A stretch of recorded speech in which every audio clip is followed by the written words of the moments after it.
అనంతపురం జిల్లా కణేకల్గు మండలం సొల్లాపురంలో రెండు నాటు తుపాకులు కలకలం రేపాయి. రెండు నాటు తుపాకులు పొలాల్లో పడి ఉండటంతో పోలీసులకు సమాచారం ఇచ్చారు స్థానికులు. పొలాల్లో గాలిమరల వద్ద గుర్తు తెలియని వ్యక్తులు ఈ రెండు పిస్టల్స్ను వదిలేళ్లారు.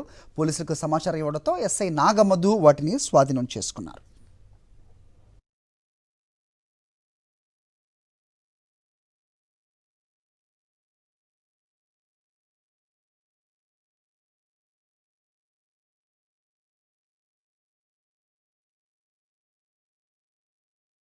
అనంతపురం జిల్లా కణేకల్గు మండలం సొల్లాపురంలో రెండు నాటు తుపాకులు కలకలం రేపాయి. రెండు నాటు తుపాకులు పొలాల్లో పడి ఉండటంతో పోలీసులకు సమాచారం ఇచ్చారు స్థానికులు. పొలాల్లో గాలిమరల వద్ద గుర్తు తెలియని వ్యక్తులు ఈ రెండు పిస్టల్స్ను వదిలేళ్లారు. పోలీసులకు సమాచారం ఇవ్వడంతో ఎస్ఐ నాగమధు వాటిని స్వాధీనం చేసుకున్నారు.